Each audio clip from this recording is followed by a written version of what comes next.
9/11 Truth, this kind of crew. I mean, you are an intelligent person. What is the evidence for you that's been most just hit you like a ton of bricks and said, I can't get around this? Oh, I think there are a number of issues. There's who was speculating financially on the stock of American and United Airlines plummeting that day. Someone knew in advance. That was ignored by the Commission report. There's also the massive failure in air defences. I mean, yes, particularly around the Pentagon. It's the most protected building in the whole world, and yet some cack-handed pilot who could barely fly a Cessna is supposed to have, flown a jet into the side of the Pentagon. And you're speaking of a person who knows domestic security. You know how these things function. You're saying, I've been on the inside of these things. That doesn't happen just by chance. No, absolutely not. And at the very least, there should be a proper open inquiry to find out why it did happen. There must be a monumental failure.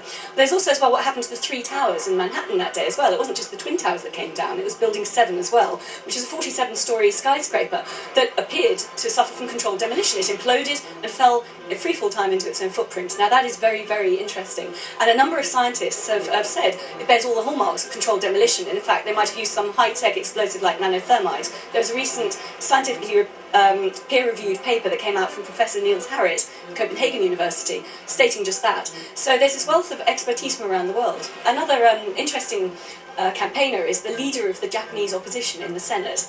There's an MP called Yukihisa Fujita who is leading political leaders for 9/11 Truth. And we have heavyweight politicians from around the world now, Cynthia McKinney, Jessica Ventura, Giulietta Chiesa, whose name... We're asking these kind of big questions. They're all saying we didn't get to the bottom of 9/11, we need a new inquiry. Absolutely. Annie, as you look at this kind of step back, I mean, you've experienced this firsthand in with the UK and MI5. Now you're asking these questions about 9/11. To the average viewer, they're sitting there, you say, what would you say? How can they get involved and be aware of the kind of world that's being created right now? Well, I would say don't believe what you read in the media, so don't dismiss anyone who's questioning 9/11 as a conspiracy theorist. They're patently not. There are many, many experts around the world, very credible people questioning it. And I would say do your own research. Once you start looking at the evidence that contradicts the official account, it's very difficult to try and sustain that argument of the official version. And of course, once you've done that, then spread the word.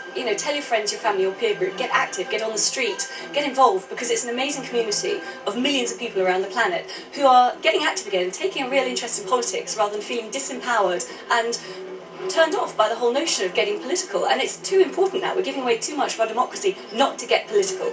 Annie, such a fascinating person. Your story is really interesting. I hope people will look at your book because you ask a lot of interesting questions in that book. And you raise a lot of questions about 9/11, and I hope people actually take the time to think through these issues because they're very, very important as a citizen. Thanks a lot for coming on the show. Thank you very much for having me. Stay tuned. More P3 after the break.